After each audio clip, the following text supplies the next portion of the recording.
Maltês, que foi meu orientador de doutoramento, muito me honrou com essa sua disponibilidade para me orientar nessa prova, que foi para mim, portanto, bastante essencial académico, apesar das discordâncias que depois manifestou em relação a muito daquilo que eu defendi, mas seja como for, para mim é um gosto particular tê-lo aqui, nesta sua casa, e estamos aqui, obviamente, para o ouvir com toda a atenção. Muito obrigado. Obrigado. Esta é a forma que o Manel tem para me chamar velho. Já estou jubiladíssimo e, portanto, só de vez em quando é que aterro assim em encontros, etc. Aqui no IDL, não sei, não me lembro. Mas isto era só para fazer uma provocação. Eu fui inscrito num partido, no CDS, e abandonei o partido com a preferência do Manuel Monteiro. Isso não quer dizer que eu não gosto do Manel, antes pelo contrário. Mas, como ele me provocou, foi exatamente por causa de Maastricht e das questões europeias que eu entrei em ruptura formal com aquelas linhas de orientação. Não vou fazer comentário. Vou só dizer que na política é assim. As pessoas cruzam-se, descruzam-se, entram em dissidências, mas isso não significa comunhão. Antes, pelo contrário, depois nunca aturei mais nenhum partido, houve um movimento, mais ou menos, mas, quer dizer, formalmente como membro do partido e até da sua direção, foi exatamente assim. Estamos aqui todos juntos porque aquilo que nos une é muito mais do que aquilo que nos separa. E nesta instituição em particular, que é uma instituição que já é vetusta, portanto, nasceu praticamente com a democracia e cá está. E, portanto, é com muito gosto que vou tentar resolver isto. Já não sei dar aulas, e se eu fosse a dar uma aula sobre isto era pior, porque depois os alunos tinham que fazer exame, e o desafio é terrível. A Sociedade de Deus, a comunidade política, Santo Agostinho e Marcílio de Pá. Lá o Santo Agostinho, a malta sabe quem é. Lembro-me sempre, quando andei na catequese, também já me desinscrevi dessa organização aos 18 anos. Havia sempre uma história, que era um menino, um buraco na areia, e o menino levava a água do mar para o buraco da areia, e depois apareceu um senhor e disse: mas o que é que estás a fazer? Estou a tirar a água toda do mar para o buraco. Isso é impossível. Não penses tanto. E o problema é a história do Santo Agostinho quando estava na catequese católica. Não podemos pensar muito e nem podemos entrar em pormenores. Estamos aqui a pedir que se faça um balanço de uma época, tenho aqui a data, estejam descansados, 413 depois de Cristo a 1342. É muito tempo. São 10 séculos. E estão aqui para pedir para resumir o mundo do pensamento em 20 minutos de 10 séculos. É difícil, mas vamos tentar fazer umas provocações de coisas que ainda hoje nos interessam nesse processo. Há talvez uma data que tenhamos que fixar. 476 depois de Cristo, a queda do Império Romano do Oriente, 1453, a queda do Império Romano, 476, do Ocidente, isto é, a queda de Roma, e depois, 1453, continuou em Bizâncio, Constantinopla. É um período muito longo. E podemos colocar Santo Agostinho como é praticamente contemporâneo da queda do Império Romano do Ocidente e Marcílio, 1342, é um século antes da queda do Império Romano do Oriente. E no meio disto tudo, o que é que aconteceu? Até surgiu Portugal em 1100 e, sei lá, 1100 vamos dizer 40, que aí quem diga 43, por causa de Zamora, e até dizem que é no 5 de outubro, esquecem-se do calendário, para que não era propriamente o calendário de hoje, pá. Não interessa isso para nada. Eu gosto mais de dizer 1140, apesar de tudo, embora, se calhar, já em 1120 ele andava armado em espera. Não me interessa. Interessa dizer uma coisa que às vezes nos esquece. No século XIII, sobretudo com as teses de Santo Tomás de Aquino, nasceu uma coisa política nova que não existia até então no mundo ocidental e que nós não percebemos muitas vezes. Nasceu a ideia de reino, regnum. E só a partir do século XIII é que aparecem entidades políticas autónomas, reinos, mas a malta como pensa que o rei confunde-se com o reino, já existiam reis, não repara que apareceu uma coisa nova que não existia até então, que é uma coisa chamada reino, que é exatamente a mesma coisa que polis, grega, que é exatamente a mesma coisa que república, que é exatamente a mesma coisa que comunidade. Mas a malta, como anda sempre lavada em propaganda, muitas vezes há alguns portugueses que até pensam que a República nasceu em 5 de outubro de 1910.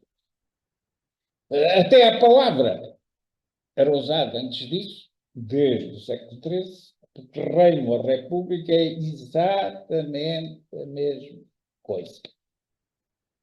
Porque comunidade política ou comunidade é exatamente a mesma coisa. Uma pequena ferroada. A palavra comunidade não aparece em nenhuma palavra da Constituição de 1976, apesar de ter sido proposta. Mas o grande constitucionalista e meu professor e meu amigo Vital Moreira tomou a palavra na Constituinte e disse: comunidade é impossível, é contra a luta de classes. SIC. Certo? Seguro? Estou a dizer. E, portanto, tiraram da Constituição a palavra comunidade, que é tão linda. O bem comum, a comunidade do Infante Dom Pedro. Não sei porquê. Baniram a comunidade do texto constitucional. Podiam lá deixá-la no meio. Não, não perceberam. Comunidade política. Ou cidades cívicas, que é a mesma coisa. Portanto, esse tipo de questões, apesar de teorizadas para a República Romana por Cícero, tinham praticamente desaparecido, porque havia uns tipos que eram reis, sem reino, era o costume. Os reis não tinham reinos, porque Portugal é das poucas entidades onde o reino correspondeu a um rei, desde o Afonso Henriques. Regnum non est propter rex, sed rex propter regnum. Isso era o Pereira ouviu isto. Vamos dizer, isto é um velho aforismo do Ptolomeu de Luca. O reino não é para o rei é que é para o reino. O rei é inferior ao reino. O reino pode eleger um rei. O rei pode despedir o rei por justa causa.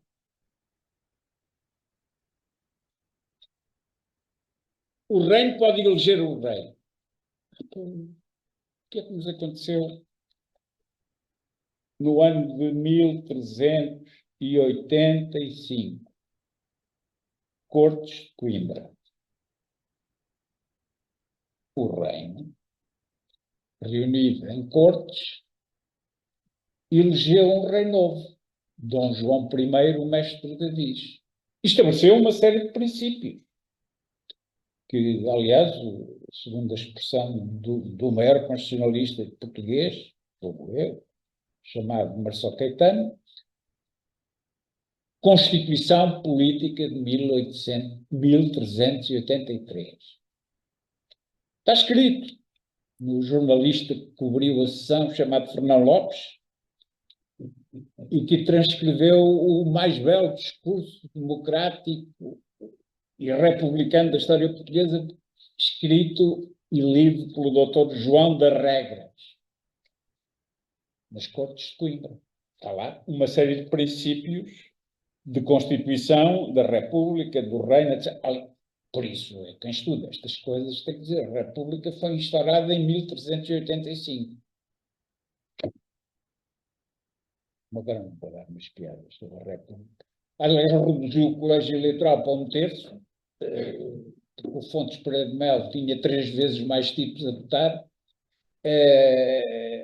Nunca elegeu um Presidente da República, era eleito lá pela classe política. Depois, o Sidónio, quando foi eleito pelo povo diretamente, aconteceu-lhe aquilo que toda a gente sabe, levou um tiro na cabeça ao fim de... eleito em abril, levou o tiro em meados de dezembro. Portanto, andámos sempre aos tiros. Fartámos de matar nessa altura. Em 1908 matámos o rei e o príncipe real, Dom Carlos e o Dom Luís Filipe. Ninguém se importou porque era o rei. Pumba, 1918 matámos o presidente. Pumba, 1921 matámos o primeiro-ministro, Grange, mas também era chefe da direita, e a direita tinha tido a ousadia de ganhar as eleições nesse ano, pela primeira e última vez. Matámos o Grange, matámos um dos fundadores da República, o Machado Santos, tudo. Em que dia?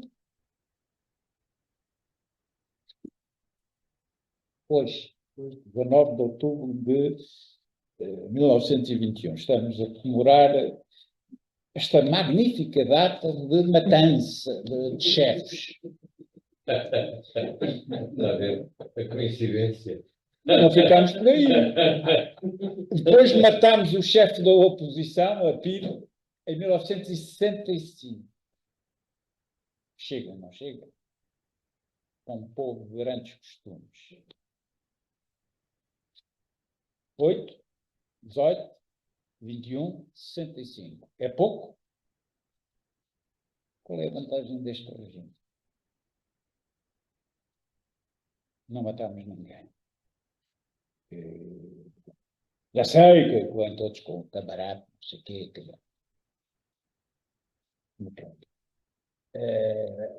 Que tenha havido este tipo de matança que matou Portugal, matou a República.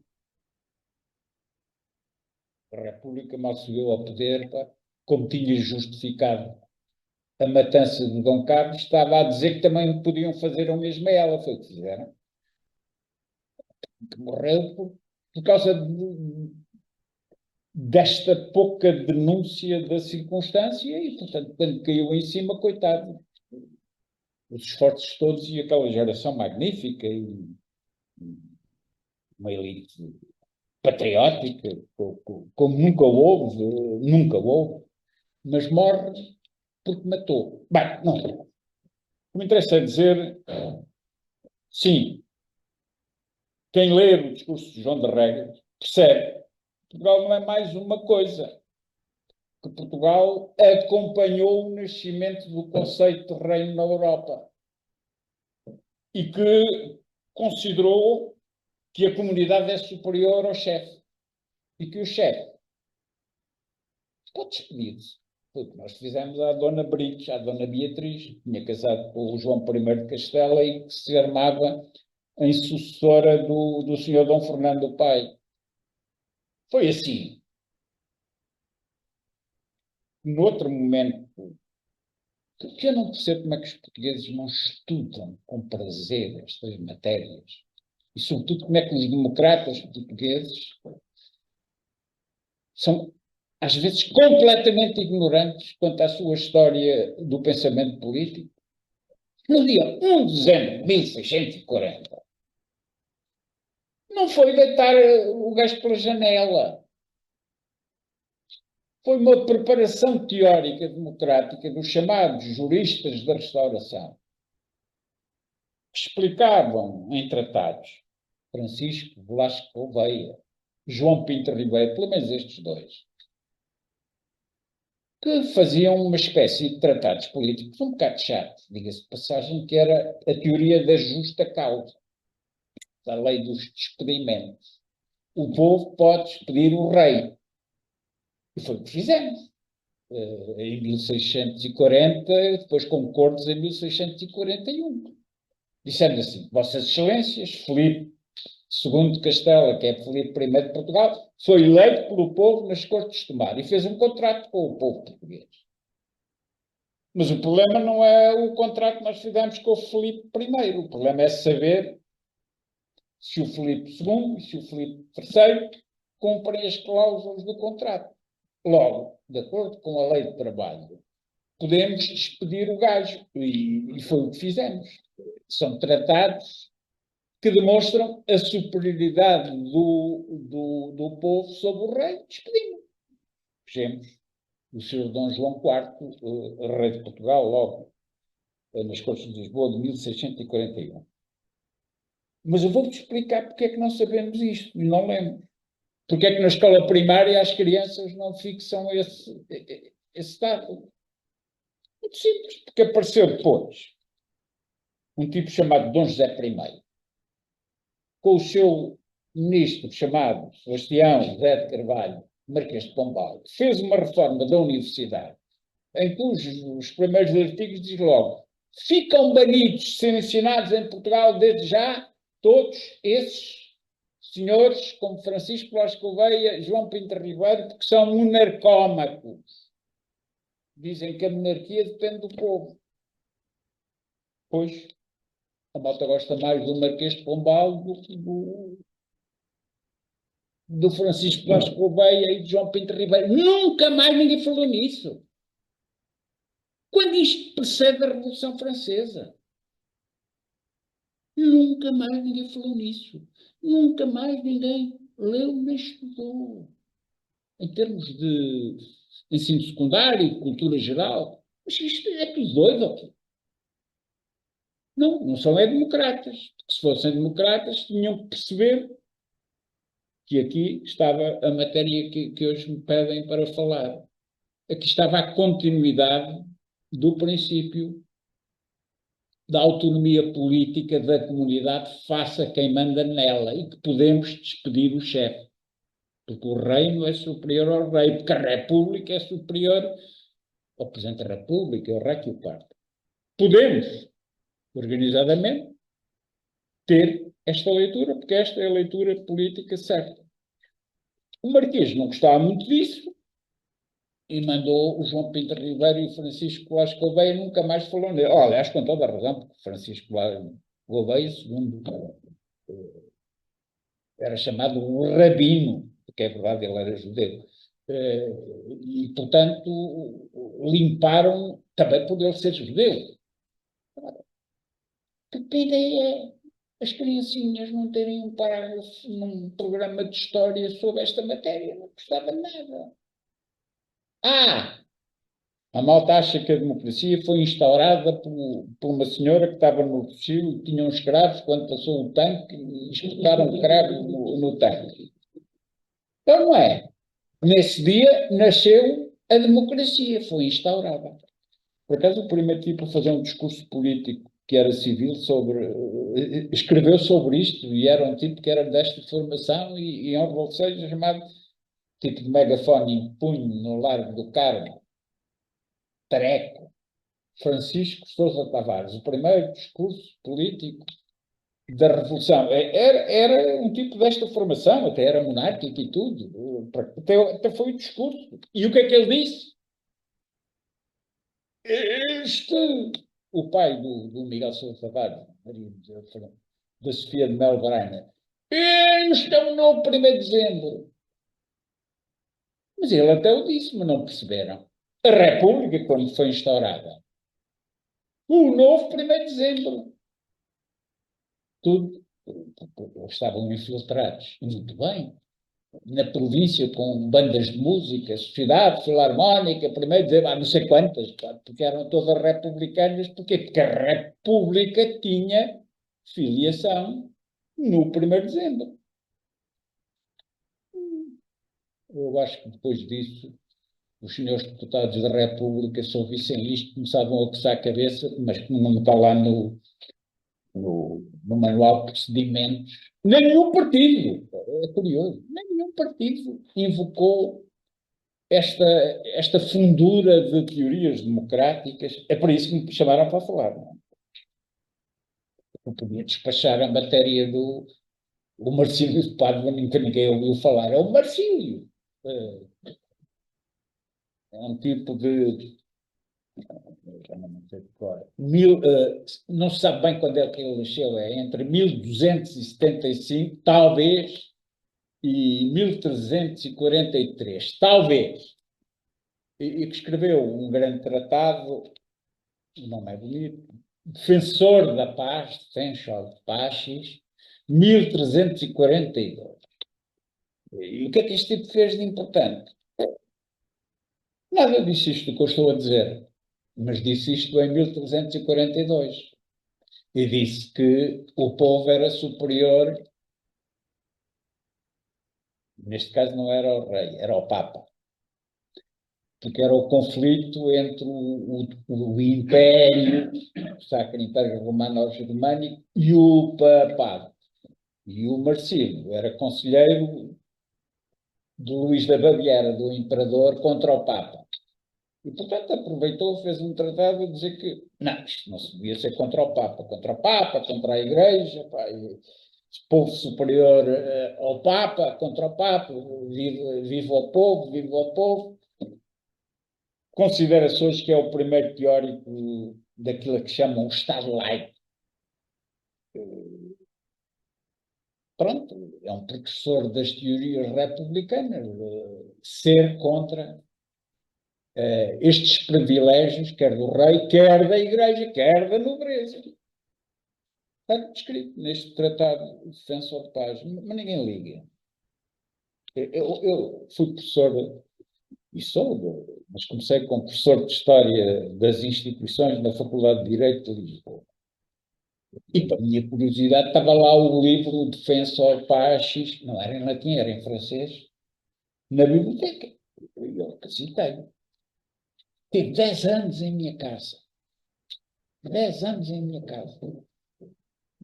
Até quando ia à bibliotecária, oh, Sr. Professor, veja lá que apareceu um professor aqui que quer ler o Defensor Pacis. Eu andei a portá-lo, porque ele estava, ainda estava com as páginas ligadas, assim, com os bolequinhos. Sim, sim, eu vou levar.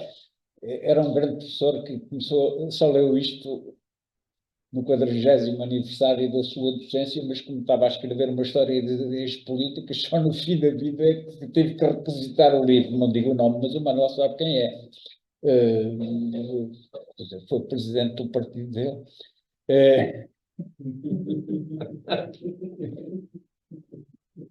Nunca foi do meu, que já lá não estava. Mas, por acaso, na primeira fase estava. Mas, estava. Mas, eu estou a dizer, aprendeu aquilo muito tarde.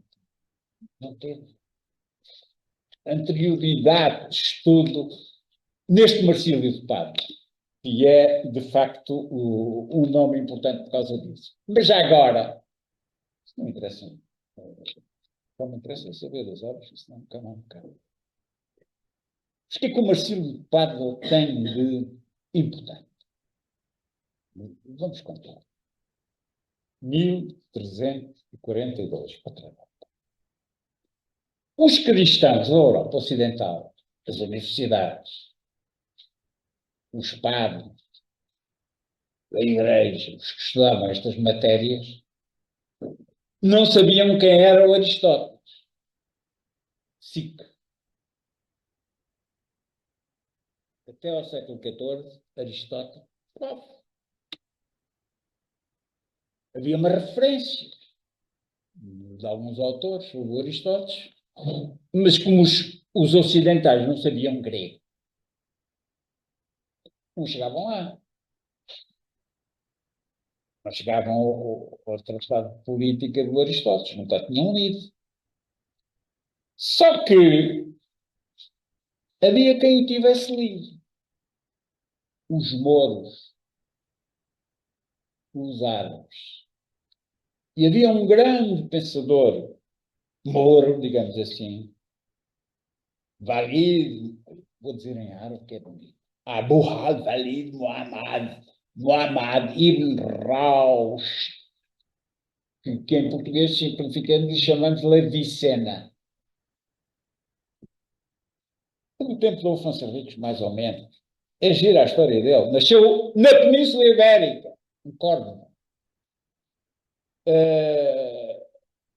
Foi encarregado pelo Almansor, que era o rei do Al-Andalus e de Marrocos, para ser administrador da justiça de Marrakech. O gajo saiu de Córdoba, foi para Marrakech e vai daí introduziu no pensamento moro o Aristóteles, que os gajos que os árabes traduziram diretamente do grego.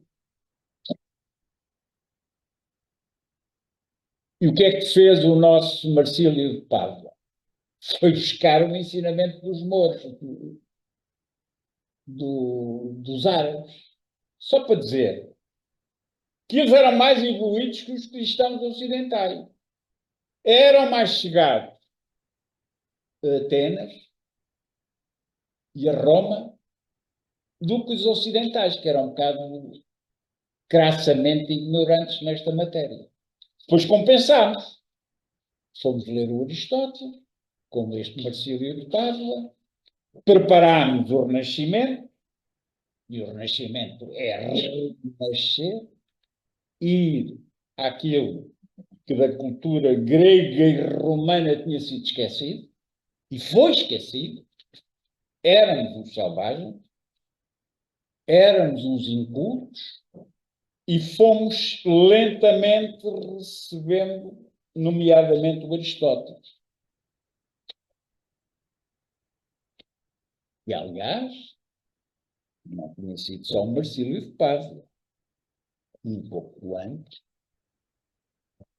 o maior pensador político, toda a história do pensamento político ocidental, repito, o maior pensador político, já há bocado falei nele, chamado São Tomás de Aquino,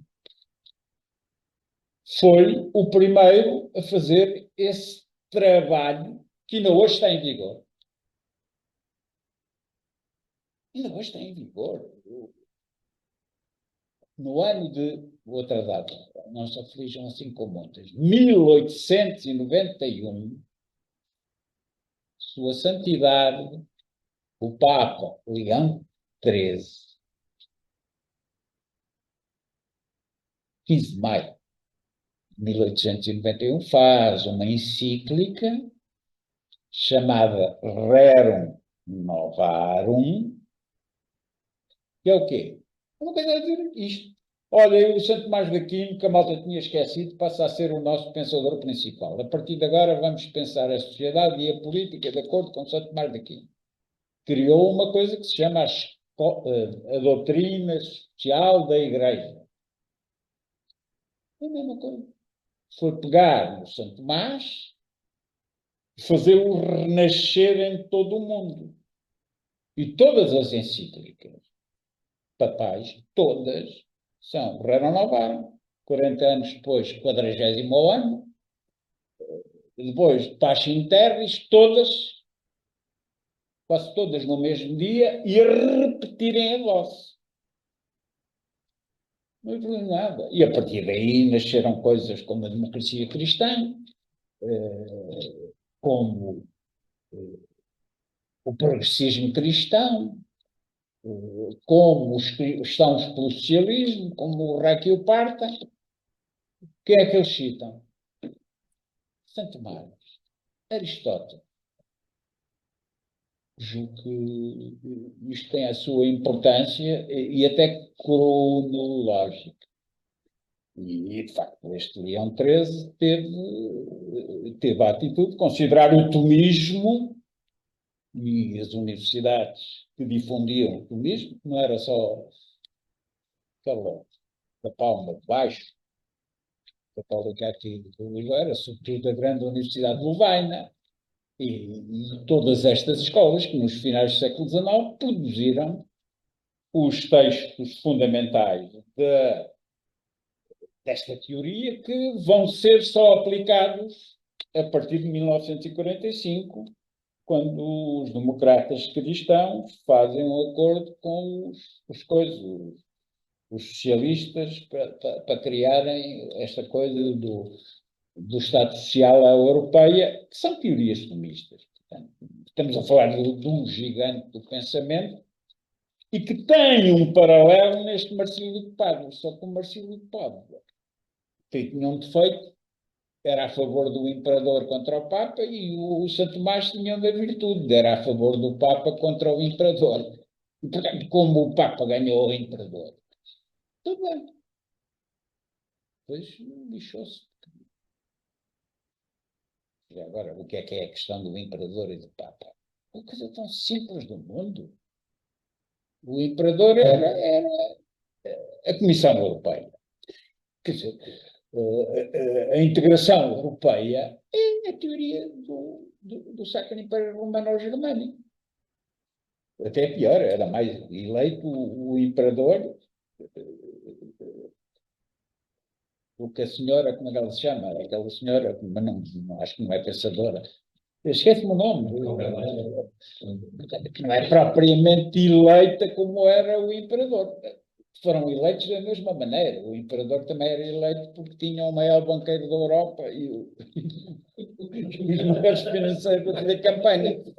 Mas quem é que diz que os banqueiros não fazem campanha na mesma? Também fazem, não é? Mas aquilo era mais explícito. Vocês sabem que era o imperador. Era aquele senhor cujo filho, nascido na Bélgica, de uma mãe portuguesa, que sabia falar português desde que nascia, chamado Filipe, que é rei de Espanha, Filipe I, e depois vai ser o Filipe II de Portugal, que é um grande rei de Portugal, diga-se de passagem, filho do Carlos V. Portanto, lá os tipos de Bruxelas já estavam em Bruxelas. Mas tinham uma teoria igual a esta, só que numa perspectiva de pluralidade dos reinos e dos Estados. Coitado. A Alemanha tinha 300 Estados. 300. Portanto, aquilo era um festival e eles tinham que ter uma organização laica. Quem é que estava contra eles? Naturalmente, Sua Santidade.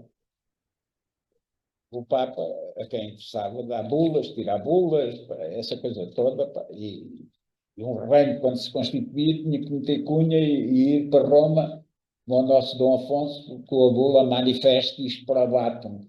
Pronto, recebia o Manifestus Probatum e estava safo. Pronto. Desculpem eu ser um bocado simplório nesta comunicação, mas só para dizer que o Império não é uma abstração. O Império é aquilo que nos regula, e ainda bem. Quer dizer, em termos de comunidade europeia, é uma coisa bastante antiga e é mais perceptível se nós pensarmos nesta cooperativa de soberanias, que são as instituições europeias, mas pensar que isto não anda perdido no tempo. Isto tinha e tem uma estrutura, por acaso, que continua estas linhas do pensamento político, que vêm, como nós vimos, desde a Grécia Antiga, porque a malta utiliza Aristóteles dia a dia. Isto tem uma fundura de séculos na estruturação mental da Europa e na estruturação até de organização. Mas pronto, mas temos que falar no Averroes. Porquê? Porque esta coisa dos muçulmanos, dos árabes e dos cristãos e do Mediterrâneo, Os gajos são filhos do mesmo pai. Em termos políticos, os muçulmanos têm o Aristóteles. Em termos religiosos, basta passar ali no Martim Moniz e ir aquela coisa que vem nos jornais ali no Martim Moniz, em frente ao hotel, como é que é? Aquele hotel que é dos xiitas, aquela venda de jornais. Tem lá sempre um anúncio. Peregrinação a Fátima. E não é organizada pelos católicos, é pelos xiitas. Os xiitas têm um problema que estão à espera de um Messias. E acham que em Fátima pode ter sido um sinal do Messias. E, aliás, Fátima é filha do Maomé. E vão a Fátima. Mas não para fazer turismo religioso, para tentarem ver de onde é que vem um novo Messias. Depois matam-se os israelitas, que é tudo na mesma, também são todos iguais, vêm todos do mesmo pai e da mesma mãe, e andamos todos com a mesma procura de teorias. Isto é, a comunidade mesmo entre a cultura muçulmana, digamos assim, e a cultura cristã, permitiu este cruzamento de linhas. No século XII, sobretudo no século XIII. Qualquer jurista já deve ter ouvido falar no renascimento do direito romano. No barco de Sassoferrato. Eu fui professor disso para nunca mais me calaria sobre a matéria. Mas o que é o renascimento do direito romano? Itália, que está ali encravada no Mediterrâneo, entre o leste, o oeste e o sul, chegou lá mais depressa estas coisas do averroísmo e foi aplicado ao direito por este Acúcio, por este Bartolo. E depois todo o direito europeu nasce das glosas do Acúcio e dos comentários do Bartolo. Todo o direito. E é em torno de um imperador do Oriente, Justiniano, que no século VI tinha feito um código, um tratado de jurisprudência e umas leis novas institutas, digesto, que é a antologia dos juristas, e todo o direito nasceu daí, porque foi de Itália. Por acaso não nasceu só o direito tinha um grande mercado para o trabalho, e quando há um grande mercado, há sempre uma universidade que dá um curso para esse mercado, como aconteceu aos dentistas, salvo seja. E, portanto, como havia necessidade de burocratas, de funcionários, de conselheiros, criámos uma universidade a partir de Bolonha e que depois chega a Portugal em 1299. Desculpem, eu tenho que fechar esta coisa. Chega a Portugal. Eu estou a utilizar palavras contidas porque a universidade que chega a Portugal no ano de 1299, raspa isto tudo, eu nunca sei como é que se faz. O primeiro sítio onde ela foi fundada não foi em Coimbra, isso é tudo treta. E eu nasci em Coimbra. E sou formado em Direito por Coimbra. Mas ela nasceu em Lisboa. Mas faz tanta propaganda do Coimbra-Lisboa que até os lisboetas não sabem onde é que era a universidade. Onde é que era a universidade?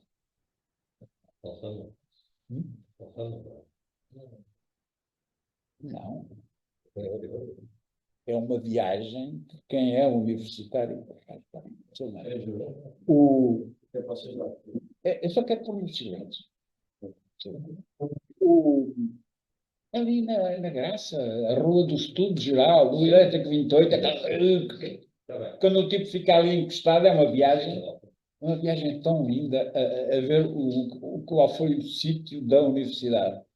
Depois, andou de um lado para o outro, os estudantes de Lisboa tinham um problema complicado, que era a boémia e as prostitutas, e decidiram, quando eram mais piedosos, mandar aquilo para Coimbra.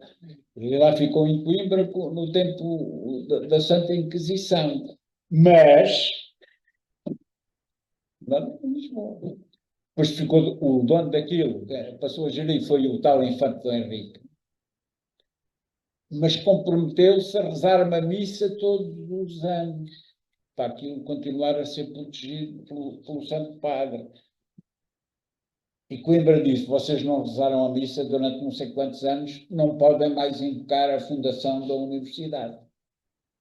A universidade foi fundada em Lisboa, e o que eu estou a dizer é a tese de um professor a quem eu sucedi, em parte, a dar a direito português, chamado Marcelo Caetano, em guerra com o doutor Braga de Cruz, o reitor de Coimbra.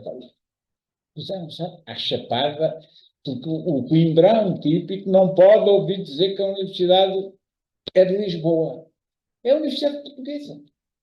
Foi de Lisboa para Coimbra, voltou para Lisboa, voltou para Coimbra, e Lisboa ficou. A ver, Lisboa, no século XIX, quer dizer, havia uma universidade em Lisboa. Para que é que servia? Para fazer agrónomos, para fazer pica-chouriços. Sabem que é um pica-chouriço? Veterinária, ou não? Não, pica-chouriço é economia. É um Instituto Superior de Comércio, porque eles só tinham emprego nas alfândegas para picar os chouriços. Agronomia, colonialistas, Escola Superior de Estudos Coloniais, que é a minha, e veterinária, que é o primeiro curso. Mas como eram cursos técnicos para emprego, e emprego não havia em Coimbra, criaram depois, com a ditadura, a Universidade Técnica de Lisboa. Isto agora é para dar uma piada. E Direito era sempre em Coimbra, até que os professores de Direito se sentiram extremamente prejudicados, porque não podiam dar pareceres para os bancos, para as grandes companhias, e nessa altura criaram, em 1913, uma faculdade em Lisboa, foi o Ministro das Finanças, aliás, chamado Afonso Costa, que criou uma faculdade de Direito de Lisboa, que, segundo os lentes de Coimbra, é para os gajos poderem ser parcerística. É capaz de ser verdade, que tinham, mas foi antes de haver comboio. Depois de haver comboio em Coimbra, é aquela coisa deles à segunda-feira estarem na pasta e virem para Lisboa. E é verdade, os catedráticos de Direito não é o que ganham como catedrático, isso é muito pouquinho, quer dizer, é a parcerística. Mas grande parte das escolas de Lisboa dependia do emprego, até Direito, a partir de certa altura. E nunca homenagearam o doutor Afonso Augusto Costa. É uma coisa. Ali, na cidade universitária, desculpem eu contar estes pormenores, mas é mais visível. Se olharem para a Faculdade de Letras, quem é o tipo que está na. Pedro Quinto, criador do curso de Letras. Se olharem para a Faculdade de Direito, quem é que lá está? O João das, não, o João das Regras. Mas é outro jurista. Um tipo que era o chefe da Revolução de 1385, que não era licenciado em coisa nenhuma, mas era um grande político, Álvaro Pais. Porque tinham feito a Avenida Álvaro Pais e estavam para pôr aquilo na Feira Popular. Os doentes de Lisboa, nisto dos anos 70, eram todos do regime, não é? Era tudo Marcelo Caetano e arredores, mas Pedro Soares Martínez. O quê? Porem aqui Afonso Costa. Pronto, foi Remédio Santos. Espetaram Álvaro Pais, ninguém se lembra de reivindicar, queremos o fundador, que é Afonso Costa. O retrato do Afonso Costa na sala de conselho da Faculdade de Direito de Lisboa, os jovens professores do tempo de Salazar, que eram maioritários, e intervinham-se todos os dias a meter-lo na casa de banho. Mas não foi por causa do Afonso Costa, foi porque o diretor da faculdade, que era um tipo justo, chamado Marcelo Caetano, para contar coisas que é puramente verdade e que não vem em nenhum livro. E o doutor Marcelo disse: faz aqui o Afonso Costa no retrato. Como é que se vai fazer o retrato? Custa dinheiro. A faculdade não tem dinheiro. Se os professores a partir de agora tem que pagar obrigatoriamente uma cota para o retrato. E os putos tiveram todos que pagar uma cota para o retrato do Afonso Costa. Não podiam pelo Afonso Costa. Vingavam-se. Quando lá chegavam, punha o retrato na casa de banho. Marcelo, punha o retrato outra vez na parede. Foi uma guerra por causa dos lentes da Faculdade de Direito vinham da República, mas eram de ser todos fascistas, como foi sempre ao contrário, andaram sempre contra o sistema. Eram fascistas quando veio a democracia, eram salazaristas do tempo da República, andavam sempre ao contrário. Agora não, agora é tudo parcerística, que é muito mais interessante da parcerística do que destas questões. Bem, eu estava a falar no Averroes, por ordem da casa. Santo Agostinho, comunidade política. Mas apetece dizer mais alguma coisa puseram Cidade de Deus no programa. A Cidade de Deus, em Santo Agostinho, não é igreja. A leitura que ele faz da política e diz que a política é um conflito entre o pecado, o vício, a bondade, ou a ascensão ao divino. E há uma cidade de Deus que circula na cidade terrestre ou cidade do diabo. A cidade de Deus não é uma coisa que é o Papa. Não, é o conflito entre o pecado e a virtude. Só que o Agostinho é um bocado mauzinho. Porque acha que há poder político, isto é uma coisa de alguém que manda e outro que obedece, assim que ele define o poder político. E ele tem uma tese muito interessante. Porque vocês estão a discutir se o poder político vem do povo, do Papa. Não. O poder político nasceu do pecado original, da maçã. Fizeram aquele pecado contra Deus Nosso Senhor, e Deus, danado, decidiu sancionar os homens para sempre inventando a política. Escusam dizer isso, se o poder político vem do diabo. O poder político vem de uma sanção, vem do pecado. Portanto, é o primeiro grande teórico de acabar com esta discussão de saber se é o povo que manda, se é o rei que manda. É pecado. E criou uma escola pessimista na política. Não é propriamente uma coisa doida, porque é um tipo italiano que andava sempre a oferecer os serviços a quem mais pagava, e virava da esquerda para a direita e da direita para a esquerda.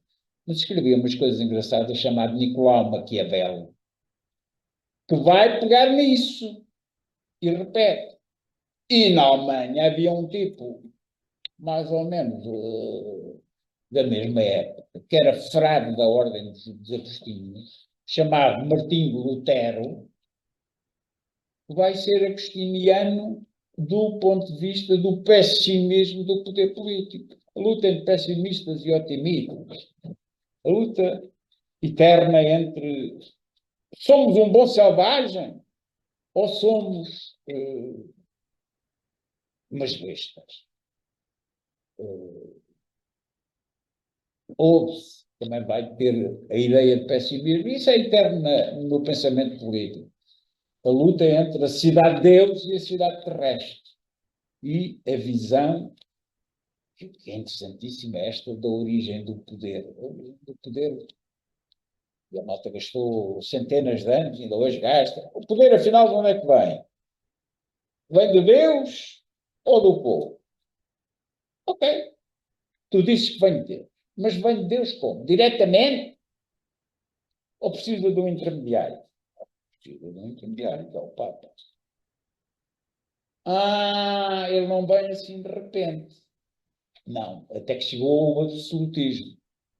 Dom José I e o rei déspotas iluminados, porque não tiveram com coisas. Falaram diretamente com o Deus e o poder vem de Deus para os reis. A origem divina do poder dos reis, que é o absolutismo. Eles falam diretamente com os anjos e com Deus Nosso Senhor, e o poder vem assim. Está, é Santo Agostinho, é de conversas antigas. No Santo Agostinho disse isto, mas disse outra que é mais bonita. Talvez a melhor definição de comunidade, república, povo. Deixou escapar uma que é linda, linda, linda. Diz o Santo Agostinho que uma comunidade política é uma comunidade das coisas que se amam. Não se faz uma comunidade de qualquer maneira. Temos que amar a coisa, que é a origem, no século XIX, aqui torce um bocado, que é a ideia de nação. O que é uma nação? É uma coisa que se ama. E a malta vai morrer pelas coisas que se amam. E só pode haver povo se o povo se unir em torno de coisas que se amam. Uma história comum, de um poema, dos Lusíadas, de um romantismo, que é quando nasce o romantismo político, é no século XIX. É quando nasce a palavra nação. Até aí não havia a palavra nação. Aqui foi só depois do Herculano e do Garrett é que se começa a falar em nação. Só século XIX. Mas temos esta mania que há palavras que eu uso e depois tenho que dizer que o Afonso Henriques foi fundador da nacionalidade. Não sei lá o que é isso da nacionalidade. A nacionalidade é até onde a espada chegava. Chegou a tentar Sevilha, partiu a perna em Badajoz, entrava para Galiza dentro, e os reis da Idade Média.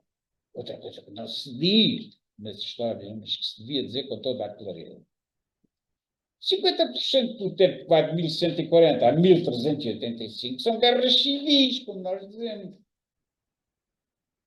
É o filho que não aceitava o pai, é o pai que não aceitava o irmão, e punham o país todo guerras durante anos e anos e anos. Não digo 25% do tempo.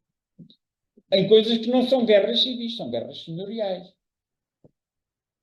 Isso dura até às cortes de 1385. O nosso grande Dom Dinis, pumba, pancada com o filho. O filho, pancada com o irmão. E até havia uma rainha santa.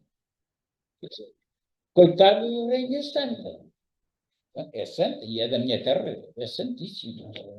E eu já a vi. De vez em quando mostravam um túmulo e ela está lá. Eu vi a mão dela. Vi a mão da Isabel da Catalunha, que era o nome que ela devia ter. Nunca lhe chamávamos Isabel da Catalunha. Fingimos que é de Aragão.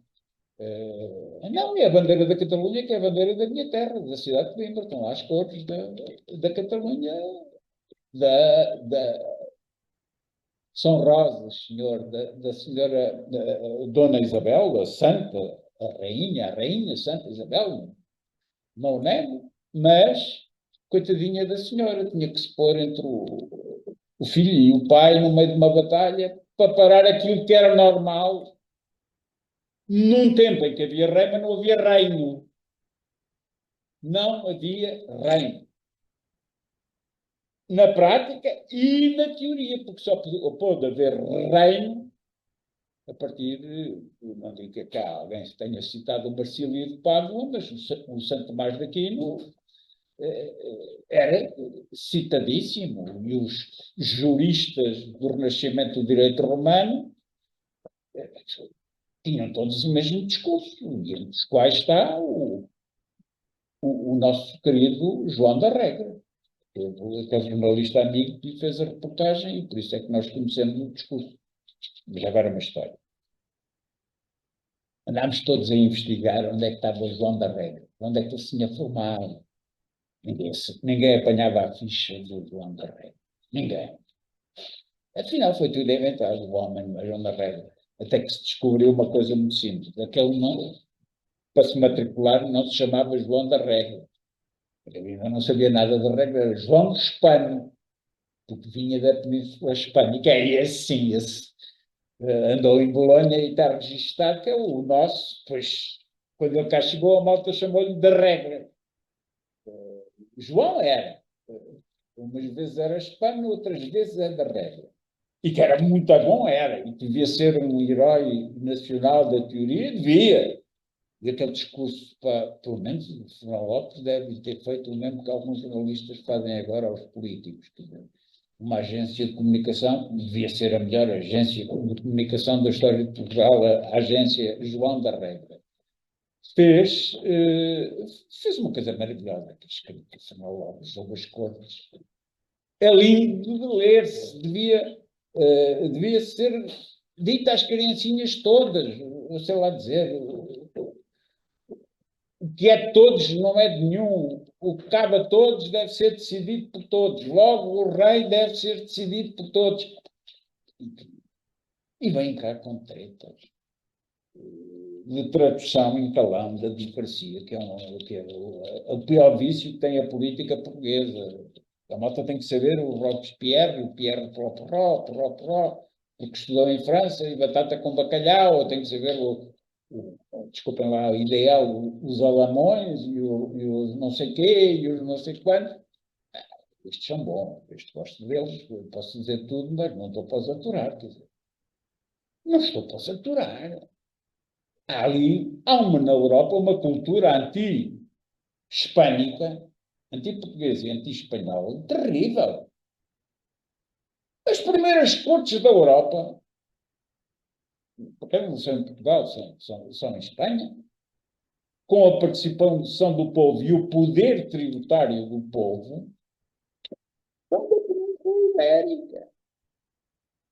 E em Portugal, o poder tributário e o poder de eleger o rei são demasiado óbvios. A participação não é a Magna Carta nenhuma. A Magna Carta é um acordo feudal entre os barões e o príncipe, não entre o povo. Não, mas aqui há uns pares que até fundam sociedades Magna Carta, nem sabem o que é que estão a dizer. Isto comparado com as cortes de Coimbra não é nada. Fundámos o parlamentarismo, os ibéricos. Há liberais. Qual é a origem da palavra liberal?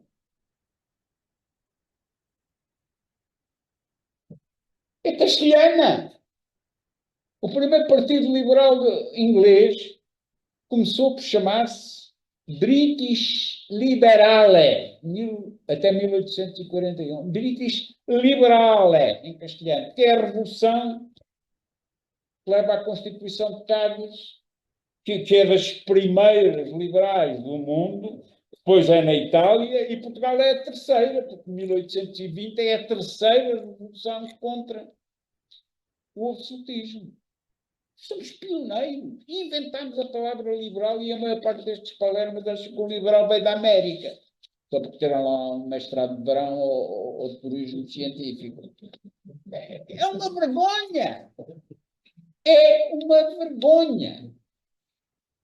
Pensam que o gajo está a dizer umas coisas disparatadas. Não, isto tem que estudar umas coisas e escrito. A palavra liberal é peninsular. Porque a Península foi a matriz da participação do povo e da superioridade do povo face ao rei, e foi a matriz na criação de um modelo que a França não tinha, que os ingleses não tinham e que os ingleses importaram depois, até a palavra. E a malta passa o 24 de agosto de 1820. Acho que aquilo é tudo uma cambada de doidos. O Manuel Fernandes Tomás, o Reque e o Esparta. Que é porque ninguém leu o manifesto da Junta Provisional de Supremo Governo do Reino de 1820. Ninguém leu o Garrett. Estava bem escrito. Portugal tinha uma Constituição, que é de 1385. SIC. Um dia o despotismo ministerial, vou citar o Garrett, tirou-nos a Constituição. Fizemos esta revolução para restaurar as liberdades constitucionais de 1385. Está dito. Não estudam. Não estudam. Não percebem nada disto. Não têm respeito. Os republicanos era todos, Manuel Fernandes Tomás, 1820, contra o despotismo, não sei o quê, não sei quanto. Nada. O que é que a malta diz? Que a Avenida da Liberdade, em Lisboa, é interrompida subitamente pela estátua de um déspota, chamado Marquês de Pombal. É uma vergonha. Deixei-me pôr o déspota a quebrar a Avenida da Liberdade, que devia continuar pelo Parque Popular de Sétimo, que era Monsanto, de passagem. Espetaram um déspota. A estátua é essa, feita por participação popular. Não conta. Só que atrasaram-se. Veio a República, pumba, acabou a República, pumba, e quem inaugurou foi António Oliveira Salazar. Eu é que sou o sucessor do Marquês. Eu mantenho as leis fundamentais do Marquês. Eu aceito o que tu, meu pai, Afonso Costa, fizeste em separar a Igreja do Estado. O que salazarismo é? Isto. O que é a lei da separação da Igreja do Estado do Afonso Costa? Não, o Salazar não tocou uma vírgula. Nem nós, depois de abrir. Porque quando cá veio Sua Santidade o Papa para comemorar os 100 anos da lei da separação, estou a vê-lo a descer no Porto, que era muito bom esse tipo, o Bento XVI, ia dizer aqui, venho agradecer à República a lei da separação, porque só a partir daí é que a Igreja se tornou independente do Estado. É que os dois estavam fartos de estar casados. Divorciaram-se em 1911. E o Papa concorda. E a Igreja concorda. Não há neste momento guerra nenhuma entre a Igreja e o Estado, porque a Igreja diz ainda bem que nos libertamos de vocês, tínhamos que vos aturar. E o Estado, ainda bem que a malta se libertou de vocês, estão todos de acordo, ao fim de 100 anos. Doutor António de Oliveira Salgado. Alterou alguma vírgula da lei do Afonso Costa de 1911?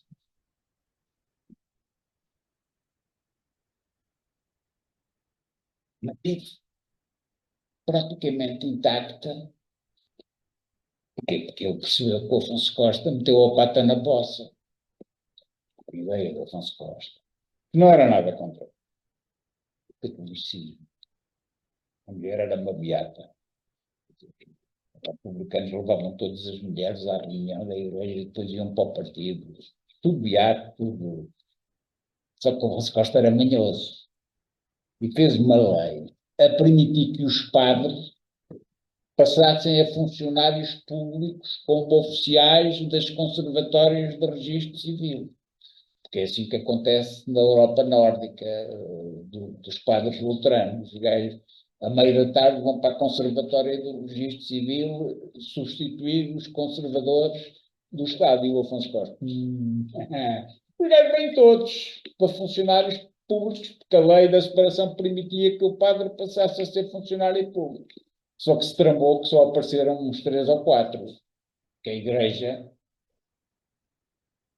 fez um movimento muito bem organizado e praticamente unitário de recusarmos ser funcionários públicos. E é notável o que eles fizeram, não se deixaram comprar. Afonso Costa tinha uma tese de licenciatura, 1894, 95, sobre a Igreja em Portugal. Era um especialista nisso, mas não percebia nada de ideias políticas. E não percebeu que tinha que lidar com uma Igreja em 1910. Dom António Barroso, bispo do Porto, não sei o que, de Lisboa, não esqueço o nome, que eram tudo a ala esquerda da Igreja. Todos leoninos e da doutrina social da Igreja. Não era a Igreja que o Afonso Costa mitificava, foi a ala esquerda da Igreja que fez a defesa do catolicismo, teve que aturar aquelas humilhações estúpidas, proibir decisões. Qual é o interesse da República em proibir procissões? Impedir as freiras e os padres de andarem em vestes talares, andarem vestidos de padre. Coisas absurdas.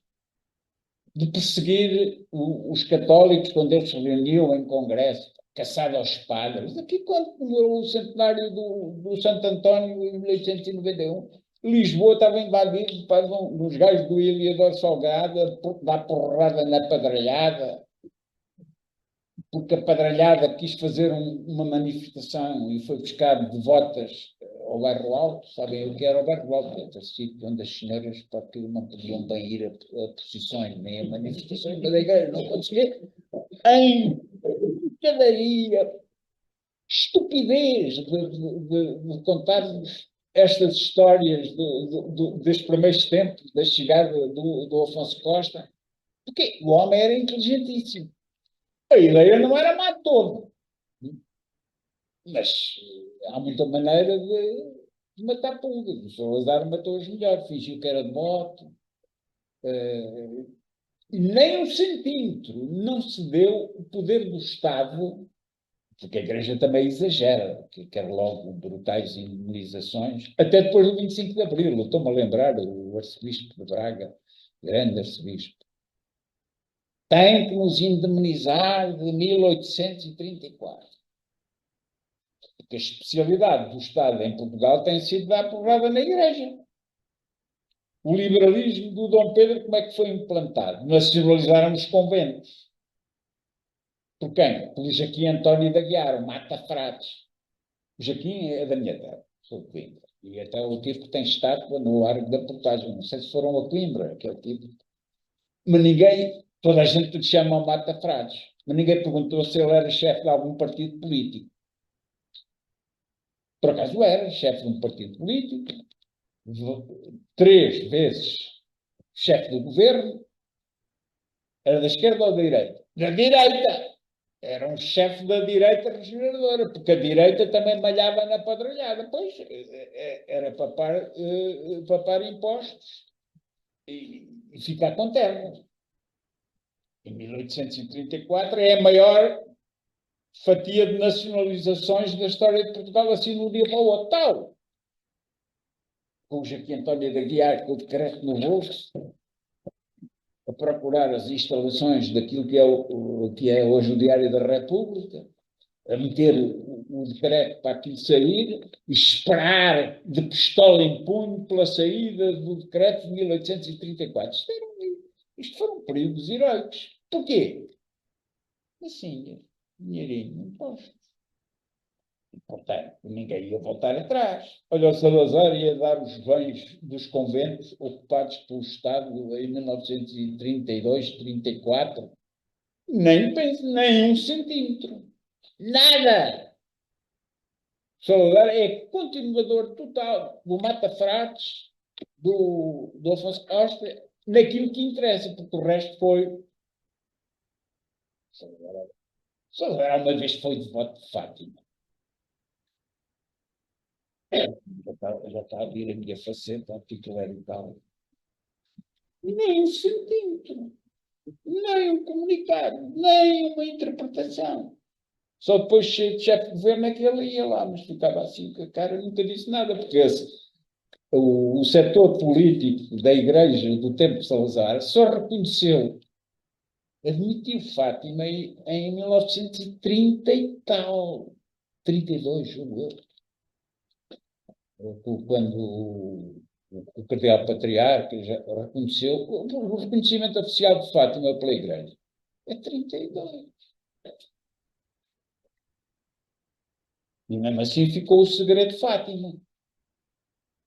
Não revelaram tudo.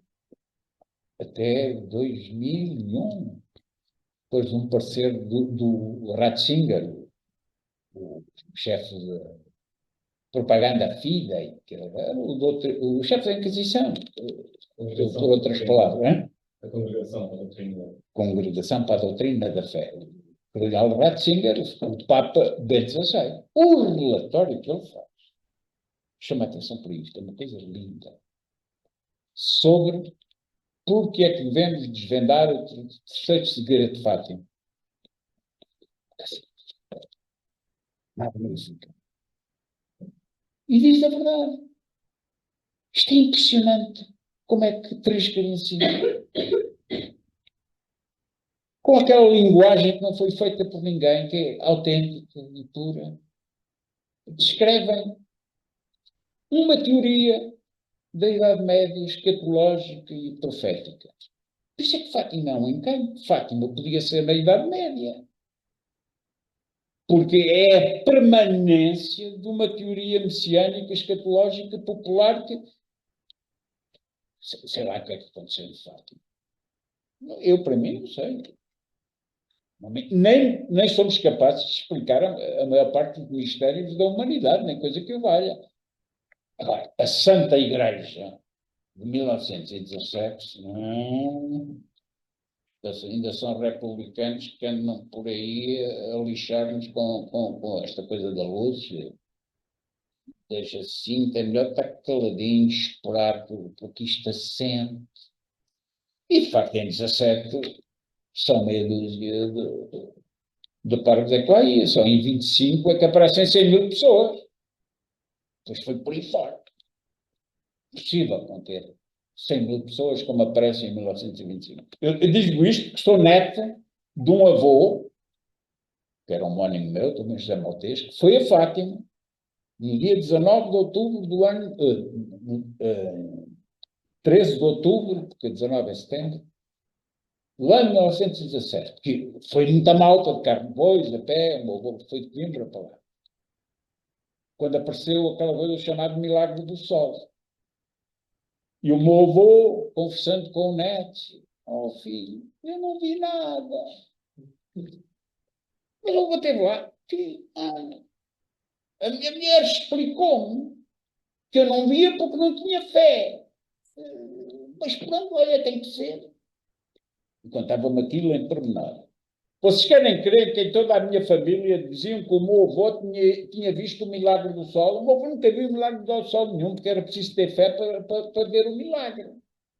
Portanto, eu sou testemunha, mas eu sou muito anticlerical, rural portanto, e gosto imenso da pedregada, vou sempre à pancada com eles, mas adoro. Mantenho este anticlericalismo popular terrível. Gente, desculpa lá, está ali o Adriano Amar da Costa, lá estás tu, caramba, lá estás tu. Mas um pouco que interessa isso.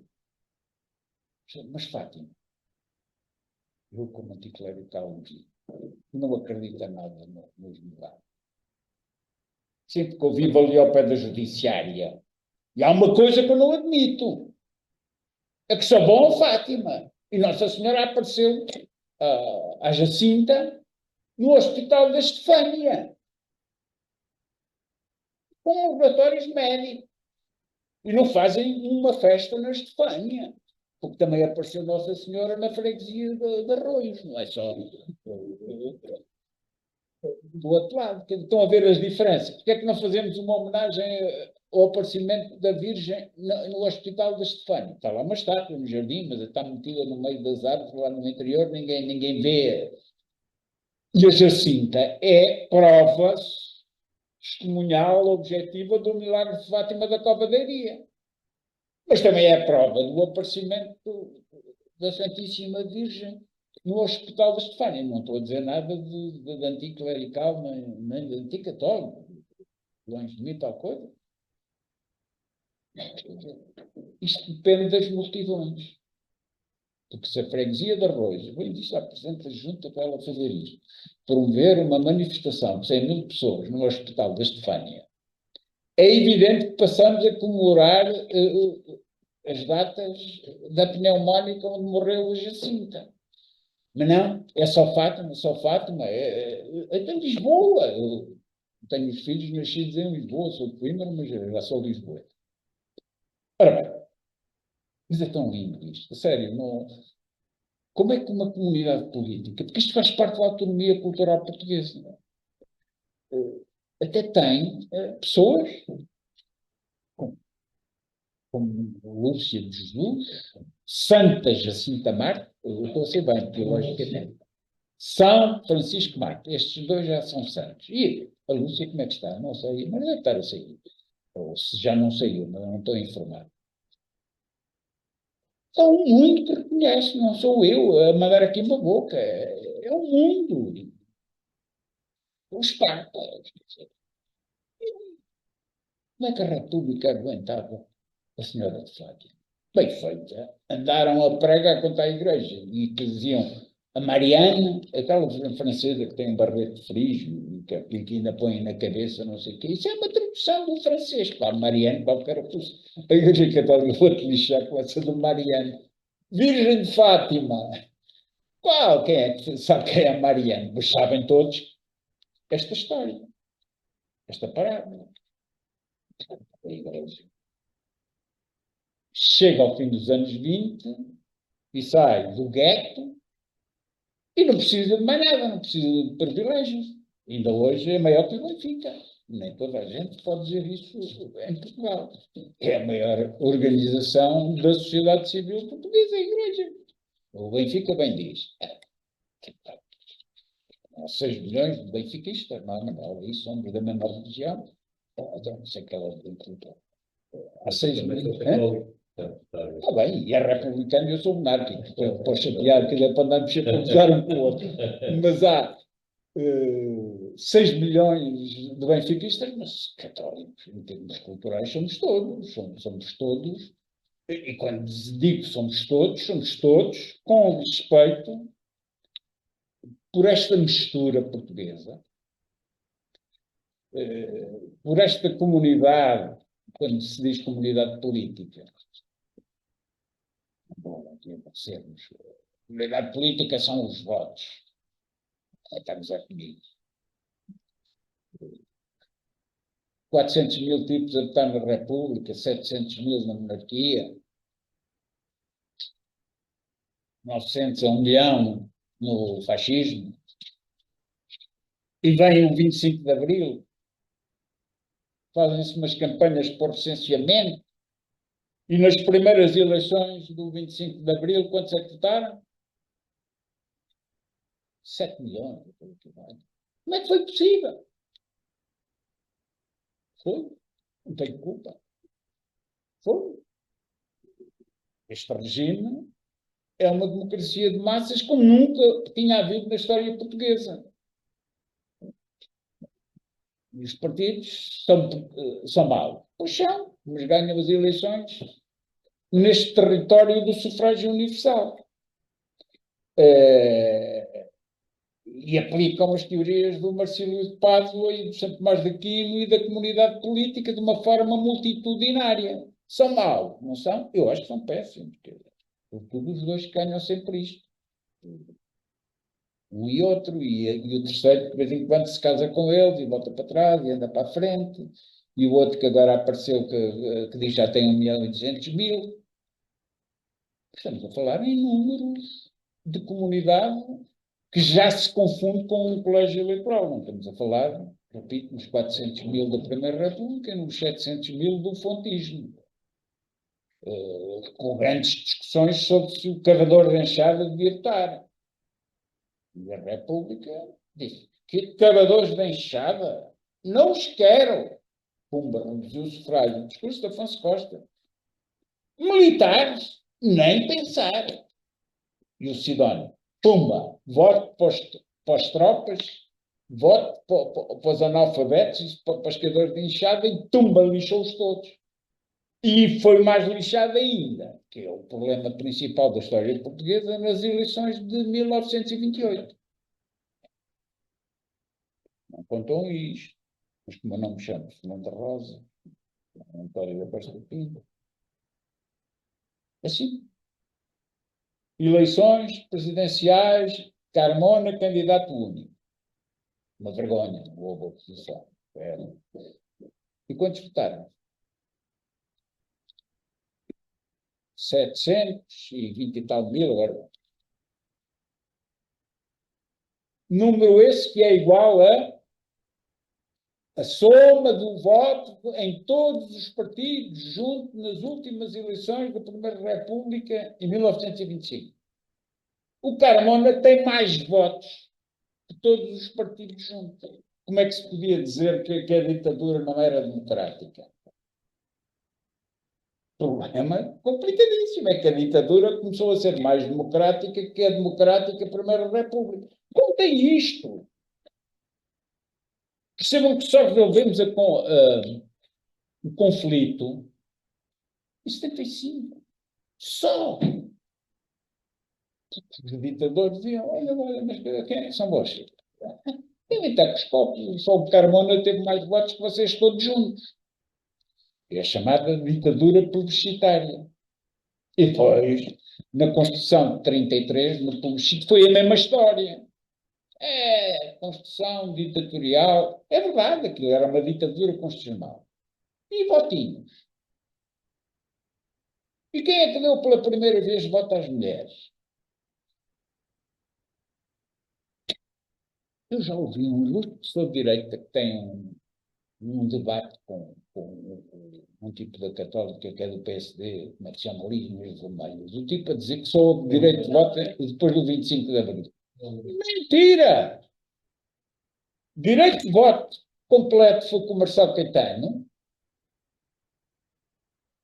E o primeiro direito de voto para as juntas de freguesia foi com o Salazar. Quem ler um artigo da Wikipedia ou não sei o quê, vê que Portugal é um dos primeiros sufragistas do mundo no tempo de Salazar. Porque as mulheres eram todas do Salazar e o gajo deu o direito de voto. Toma. E o Marcelo fez o mesmo. Toma. Não foi nada ao 25 de Abril. Coitadinho. A primeira vez que fui votar foi com a minha mãe, depois do voto do Marcelo Caetano, foi a primeira vez que fui votar. Oh, mãe, sabes que podes buscar a lista toda em casa. Tu vais fazer isso, filho? Vou, mamãe. Nós tínhamos que levar o voto aqui. A minha mãe quase tremia com o voto na... Porquê? Porque não se esqueçam, para vermos o que é que são eleições livres no tempo do fascismo. Os votos eram distribuídos em casa de cada português e tinha que se levar o voto de casa, não estava lá ao lado da urna. Ou tinhas em casa ou não tinhas. Quem é que tinha capacidade para mandar o voto para a casa de cada um? Desculpa, não. E depois, ainda por cima, os tipos do regime arranjavam uma tipografia que tinha um papel diferente de todos os outros. Qualquer gajo, quando recebia o voto, olhava para ele, olha, este é da oposição, aponta aí, Manel. Isto é que eram as eleições livres antes de 74. A começar pela urna, pelo voto, não explicam isto às criancinhas. Coisas boas, tem coisas manhosas. O fascismo é o chamado manholas, como dizia o Henrique Talbán para qualificar o Salazar. Eram manholas. Depois chegavam à urna, estava lá o delegado da oposição, votavam. E a certa altura iam lá abrir a urna e aquilo era 90% para o Salazar. E o gajo não tinha visto tanto voto. Pois não. Oh, meu amigo, você não viu que chegou uma hora atrasado? Oh, e que horas são no seu relógio? E que horas é no nosso?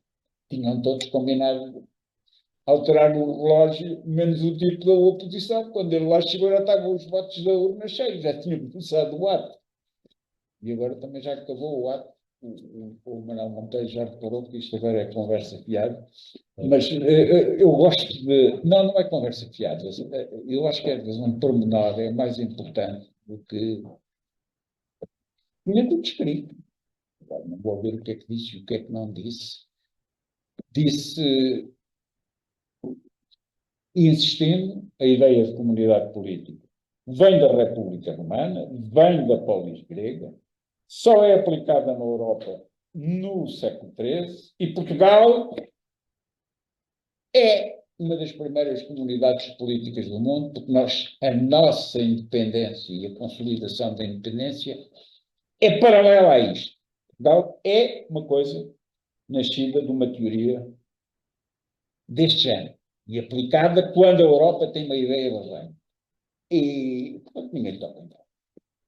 Mesmo que os portugueses decidam um dia acabar com Portugal, a Unesco declara-nos reserva do património mundial da cultura, pá. E, portanto, podemos fazer as asneiras todas, porque uma coisa como esta é rara, é única. Até na história da Europa, coincidência entre a comunidade política e o rei, ou república, ou rei que o parta, tanto faz. O que interessa é o que está na base disto tudo, que é o poder do povo que dá origem à comunidade política, não é o rei, é uma ideia republicana da história.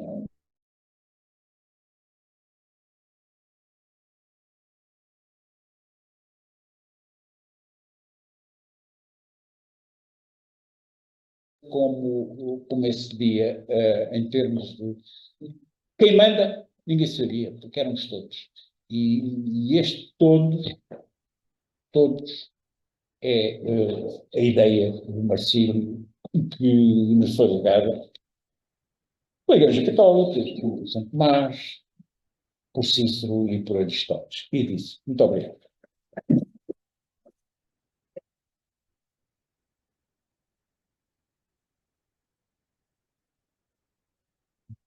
Não sei se possa fazer alguma questão que, portanto, possa ser colocada, Aqui atrás de mim. Muito obrigada pela sua exposição. No início, começou por descrever Marcílio de Pádua de uma forma muito parecida como as maneiras que eu já ouvi serem descritas sobre São Tomás de Aquino. E a minha pergunta é, qual é que é a diferença entre os dois, para além de a escolha imperador-papa? Tem alguma diferença?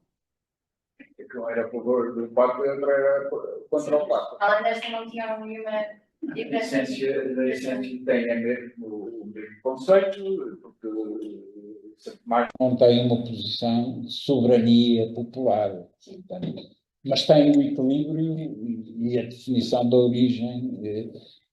A explicação de Santo Tomás é muito simples. O poder vem de Deus, através do povo. Não vem do povo para as autoridades políticas, vem de Deus, que é intermediário para o povo e para os reis. Pronto. Pouca diferença faz. É a teoria do intermediário, quer dizer, e o Império, o poder vem de Deus para o Conselho de Eleitores do Império, para o Imperador. Pouca diferença faz nesse sentido. Agora matamos quer receber o poder divino, mas um democrata pode dizer que o poder, na sua essência, vem de Deus. Deus criou tudo, também criou o poder político. Agora, depois não fala diretamente com as autoridades políticas, fala através do povo. Isto dizia o Santo Tomás. Depois há outras diferenças, mas na essência é a mesma teoria. E depois chegaram aos democratas cristãos. Ao contrário, muita gente diz que não conhece a história da democracia cristã. O primeiro Partido Democrata Cristão Europeu, o Partido Popular Italiano, 1917, fundado por um padre, Luigi Sturzo, era laicista. A democracia cristã é laicista. Um judeu, um muçulmano, um não sei quê, um budista pode fazer parte de um Partido Democrata Cristão desde 1917. Eu conheci alguns em Portugal. Que eram o CDS inicial, lembro perfeitamente, contava com chefes judaicos, budistas, e depois apareceram muçulmanos nisso. Como é que eles podiam fazer parte de um Partido Democrata Cristão? Primeiro ele não era democrata cristão, era mais ou menos. Ateus, agnósticos, também podiam fazer parte, eu fiz, por causa da sua santidade do Papa. Porque os partidos eram partidos populares de matriz laicista, na linha do que dizia o Marcílio de Pádua.